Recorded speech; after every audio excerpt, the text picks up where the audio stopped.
Today we have an assessment for I Pick Fall Pumpkins. So I'm going to show you how to accommodate this assessment for students who may have not taken this type of assessment yet and are still learning how to take a paper assessment. So we're going to scaffold for them, and this is one way that we can do that. So I've cut each question up into strips to eliminate the distractions. So right now we only have one question in front of the student instead of 5 or 6. So we're going to read the question and we're going to say, when are pumpkins ready to be picked? Spring or fall?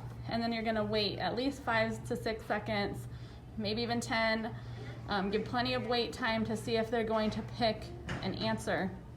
And if they don't pick an answer in about 10 seconds, then you're going to say, pumpkins are ready to be picked in the fall.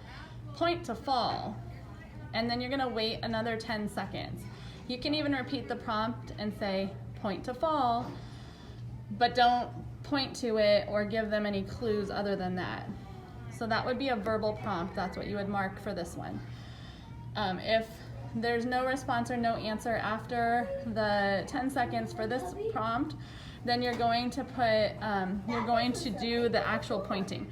This is fall, point to fall, and then wait for them to also point to fall. So this is gesturing and modeling how you want the question to be completed. So they're gonna point to the answer, or you could have them circle the answer, but I think for now pointing is where we're at. And that would be, as I said, gesture or modeling, and then we're gonna move on to the next question. So same thing, we're gonna go through the 3 prompting levels for this question. A field where pumpkins grow is called a patch or a city. Where do pumpkins grow? Do they grow in a patch or a city? It's okay to reword the question to something that maybe makes a little bit more sense to them, and then we wait. Make sure you give plenty of wait time for this. This is the initial prompt, so if they get this right, it's a plus. And you can just put that in the corner, and at the end you'll take a picture of the test and send it to me. So if they don't make any choice after about 10 seconds, then you're going to say, a field where pumpkins grow is called a patch. Pumpkins grow in a patch. Point to patch.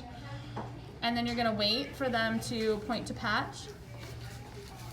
Give them plenty of wait time again. If they get this answer right after you've given them that verbal prompt second time, where you've given them the answer, then you're going to mark verbal prompt.